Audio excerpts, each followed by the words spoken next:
Superman 2025 made over $200 million globally its opening weekend. I saw it opening weekend, and now that the hype has died down, it's time for my spoiler review.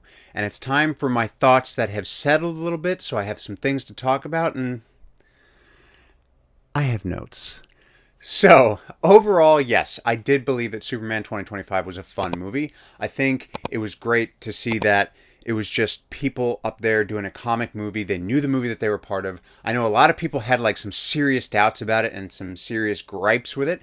And I know a lot of people still that hated it. There was a lot of either I hated it or I loved it. Very few. I did a poll. Very few people fell in between.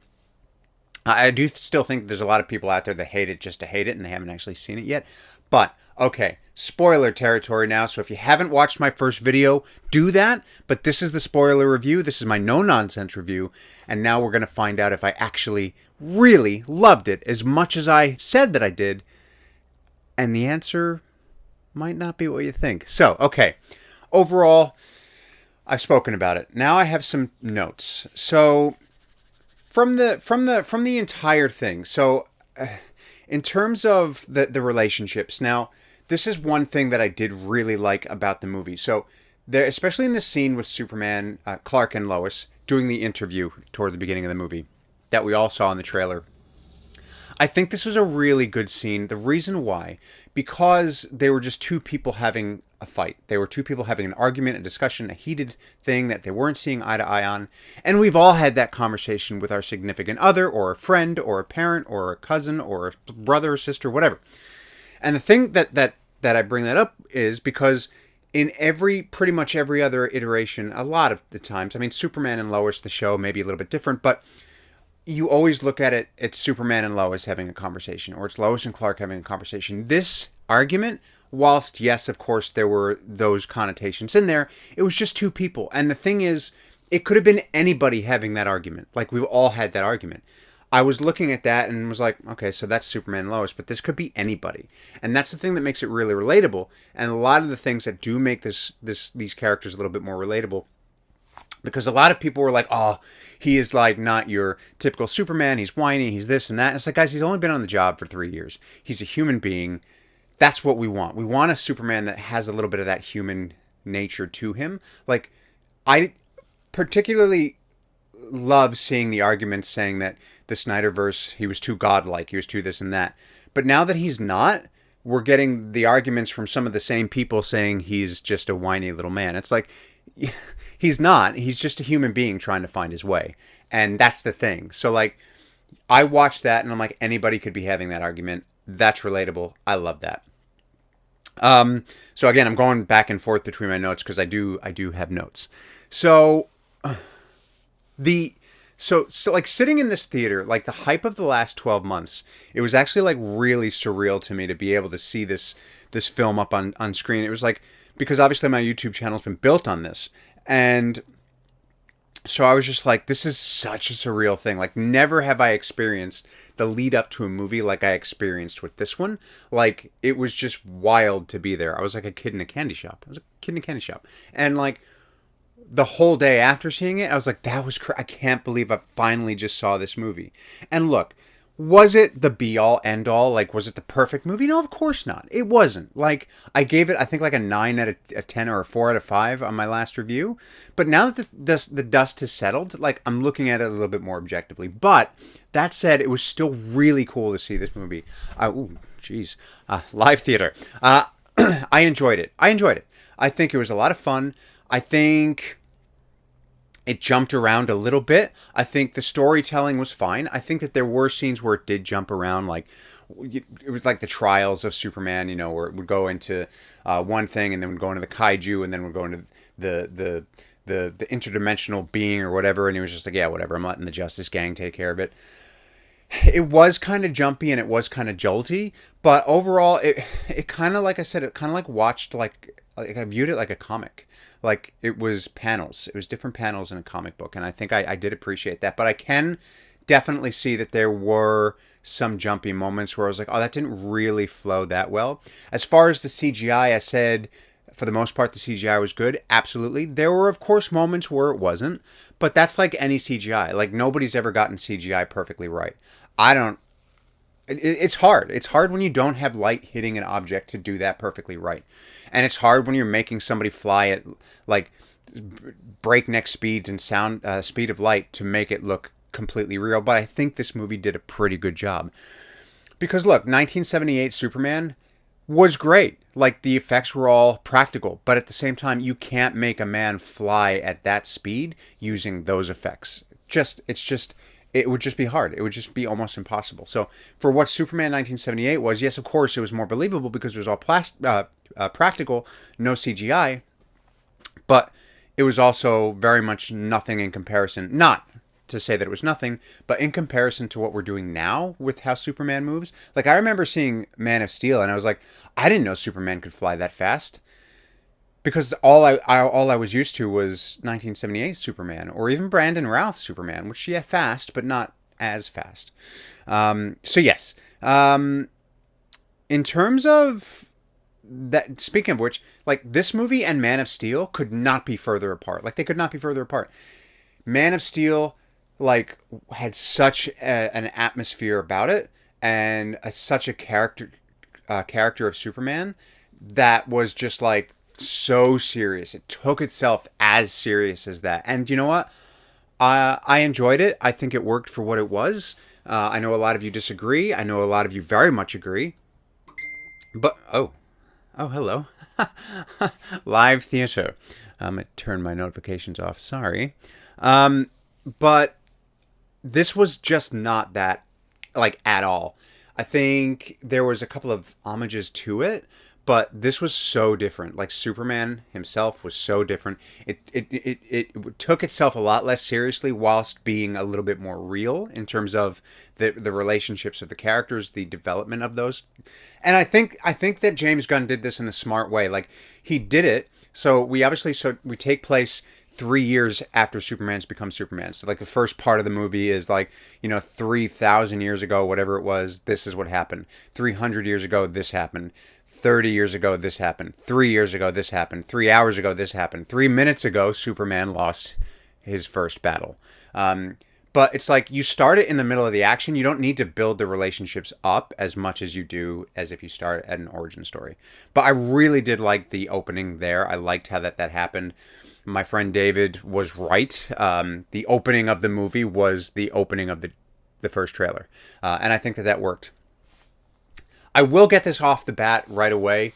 The music, like I said, was fine. It was like MIDI files at some point. I think they could have utilized it a little bit better or more even. I mean, I didn't want them to overdo it. But, like, I'm also in the camp that, like, if you're going to do it, do it. Like, go for it. I feel like the end credits... Like, I like the way that they did the opening where he flies, you get a close-up of the S, and it turns into the animated S as in, flying through space like they used to do, and they just popped up Superman on the screen. But I was really hoping that the end credits would be those original credits like they did in the Donnerverse. But the end credits were just underwhelming with the music that they had. Like, it was fine, but I'm like, if you're going to do it, do it. Do it. Like, I really would have loved to have seen that tribute, but that's just me. That's just an opinion. Getting into the mid-credit scene, those were fun. I mean, the Supergirl... there you go. Supergirl was revealed. She had her time on screen. A lot of fun. A lot of fun. I think Millie Alcock's going to do a great job. I think it was a really interesting characterization. Like, the fact that she called Superman a bitch... that was kind of awesome. I mean, I laughed. I laughed. I laughed a lot in this movie. There were a lot of moments where I laughed out loud. And some of you are like, you shouldn't do that in a Superman movie. But I'm like, why not? Like, why can't we laugh out loud at a Superman movie? Like, it's okay. It's okay. Yes, like I said, I think that there were areas where it went a little bit too far. I think it got a little bit too Star-Lordy every now and then. A little bit too Guardians of the Galaxy every now and then. I don't know that it went too far, but it was close. So I would have dialed that back just like slightly. I think there was maybe there was like one too many little one-liners in there. Maybe. But yes, I think it's interesting that a lot of you have said that Superman, they wouldn't turn on him this quickly. Speaking of which, let's get this out of the way right now. Also, the monkeys, the whole monkeys thing, I didn't love that. I thought that was cute. It was funny, but I thought it was kind of stupid. I mean, it was kind of stupid. Whatever. I get it. I get the idea behind it, but I would have rather seen like 100 henchmen doing the same thing. I don't know. It was just weird. But whatever. Fine. Just fine. But yes, I do think that there was a big message there in saying that people will believe, and I think that there's a lot of people who hate this movie who haven't seen it because of this. People will believe what social media tells them to believe rather than thinking for themselves. So that's what happened in this movie. That's what I believe was the direct messages. Social media tells people something, and all of a sudden they believe that something. It doesn't matter how much faith they had in Superman. All of a sudden social media said, hey, no, Superman sucks. They now believe Superman sucks, with a very few remaining true to him. Speaking of which, the shop owner, Malit, I think his name was, that was dark. That was crazy. I think they made some dark choices in this movie. Like, that was dark. Like, with the Russian roulette, didn't see that happening. I really didn't. And then all of a sudden, boom, he's dead. And I was like, whoa, that's crazy. So I do think that they did, whilst they made a humorous, campy side of it, they also had like a real edgy side of it as well. But yeah, it's definitely a message about how social media can just take us all over. I think it, like I said, the end credits I didn't love. There were parts of it that did almost feel rushed. Yes, the suit. Okay, the suit. Like I said in the last video, I get it for this movie, but there were a couple scenes where it just took me out of it, and I was like, that just looks. I'm really disappointed that we didn't get another suit. I am. I don't think I get that. I get it. And there were a lot of moments where I was like, that's cool. But there were just like two main moments. I can't remember which exact scenes they were, but I remember looking at it and I was just like, ugh, that just looks bad. And the color grading of it, it was like it made Superman look really pale in comparison to the paleness of the suit, and I was just like, I don't love that. It almost made Superman look sick, for some reason. Maybe he was, I don't know. But yeah, so I get it, but at the same time, I feel like I need another suit. I don't know why. But yeah, I think like I said, there are a lot of things in there that I loved, a lot of things that I think could have been better. The Ultraman identity was fun. I really kept hoping that it was going to be Henry Cavill. Like I knew it wasn't going to be. I knew it wasn't going to be. But can you imagine? That would have been crazy. But yeah, it just essentially Ultraman just became that Bizarro character. Like really, I think a lot of us knew that was happening. So I don't know that was a big revelation or anything, but yeah, I think that there were, like I said, those were kind of like my main gripes with it. So like, I did like it, but I think that there were a lot of things that could have been done differently, but that's like any movie, right? Like you're always going to see that. Do I have anything else that I wanted to say? I don't think so, but like, yeah, I did like the relationship that he had with his parents. I think that that's the overall thing of this movie. It's like no one character was over the top. I think his parents, like I said in the first bit of it, I was like, oh, I don't like this characterization of their parents because it was too farmer. I hate to use the word hick, but they felt like hicks. They almost felt like they were not intelligent just because of the way that they were talking, not because of their accents, but because of the way that they were talking. But it was just a real laid back thing. But later on, you do get a little bit more. I really wish, like, I think that they kind of did Martha dirty a little bit because she didn't really have any kind of big moments. Jonathan Kent had a nice little moment there. And I think that was heartfelt. I did like that. But again, it was kind of like they were focusing on unreal things. And I know you're all going to say, no, it's not real. It's not whatever. Well, what'd you think of the relationships? Comment down below. I'd love to hear your thoughts. But I think that that's where I stand on it. I think the final scene with him on the moon with Crypto in the post-credit scene was great. There was no post-credits or mid-credit scene that were like mind-blowing. It was just the Supergirl one and that one. And there was another one with Mr. Terrific where I can't even remember what it was. It was just like both David and I would looked at each other and just like, oh, all right. It was just like a thing about something. It was just like, oh, you did this? Oh, yeah, you shouldn't have. I can't remember what it was. That's how mid it was, I guess. But yeah, look, I think James Gunn really put something together that was a lot of fun, and I really liked it. I'm looking forward to seeing it again. I'll have more to talk about, of course, about the like specific things in the movie and how it broke down. Of course, I've got the suit reviews coming up, but yeah, that was kind of like a little bit more no nonsense now that the hype has sort of died down. And I can look a little bit more objectively at it and talk a little bit more about what actually happened in the movie.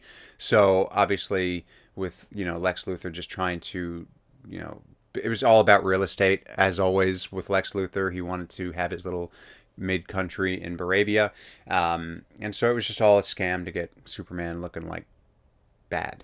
And I think in a world where what do you do for Superman in terms of how do you make him have a struggle because he's the most powerful man in the universe, that's a good choice. That's a good choice. You turn the world against him and see how he handles that. And that's what we did. So there are my secondary thoughts on Superman 2025, directed by James Gunn, starring David Corenswet. So again, I still really loved it. So instead of rating it at a 5 now, so my first rating was a 4 out of 5 day of seeing it. Now that I'm going to rate it at a 10, now that I've had some time, I'm going to give it like a solid, for me, 8. I think 7.5, 8. What are your thoughts? Comment down below. I know a lot of you loved it, hated it. I did love it. I'm going to see it again, but it's like 7.5, 8 for me. I think that they could have done things a little bit differently, but who am I? So I really enjoyed it. But those were my thoughts. So look, if you enjoyed this channel, please like, comment, subscribe, hit that notifications bell, ding ding, share it with your friends. Follow me at Superfit Cosplay on Instagram. Also, I have started my Superfit Cosplay TikTok, so you can check that one out. Mostly that's just going to be shorts, maybe some cosplay stuff. But yeah, other than that, if you want to help me continue this channel, please do become a member. Starts at like $1.99 a month. Really would help me out. But that's all I have to say about that. Like, Superman 2025. Don't know what I'm going to talk about next, but I'm sure I will after I see it again. But there's plenty coming. So stay tuned, and thank you so much for watching. I'll catch you next time.